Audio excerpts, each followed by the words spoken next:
شہر میں کوئی کراٹے کا کھلاڑی تھا، اسے بلیک بیلٹ حاصل تھا۔ مجھ سے کہنے لگا، حضرت میں نے بہت محنت کی ہے۔ ہم نے کہا، وہ کیسے؟ وہ کہنے لگا، جی میں آپ کو دکھاتا ہوں۔ اتنا کہہ کر وہ زمین پر لیٹ گیا۔ پھر اس نے 100 کلو گرام کے آدمی کو اپنے اوپر کودنے کو کہا۔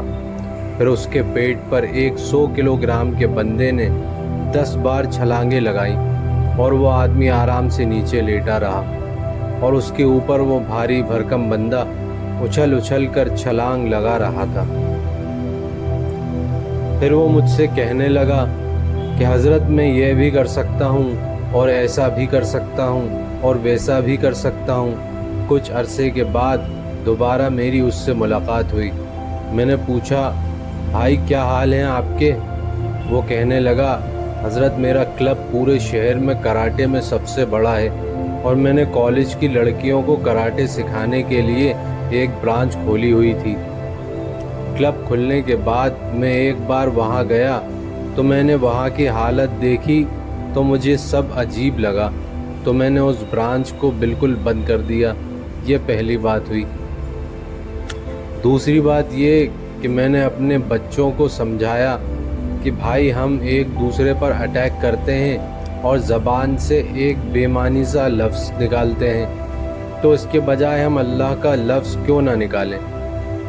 انہوں نے کہا، ٹھیک ہے۔ میں نے کہا کہ تمہیں اب فائٹ کرنی ہو یا اٹیک کرنا ہو، سب اللہ کے لفظ سے اٹیک کرنا۔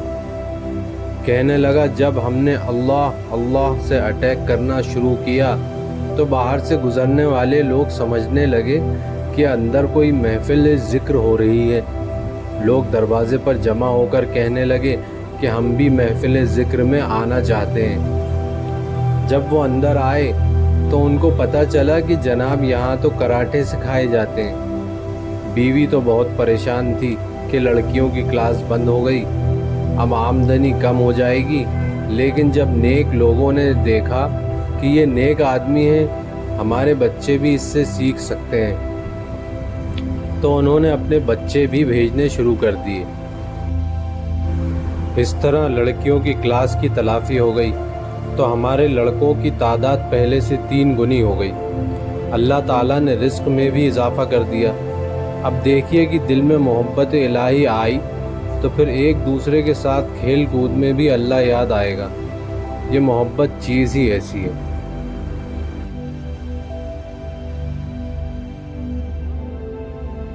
دوستوں، آپ کو آج کا ہمارا یہ ایپیسوڈ اللہ کا ذکر کیسا لگا؟ اپنی قیمتی رائے ہمیں کمنٹ سیکشن میں بتائیں، اور اس چینل کو لائک، شیئر اور سبسکرائب کریں۔ جزاک اللہ خیر۔ اللہ حافظ۔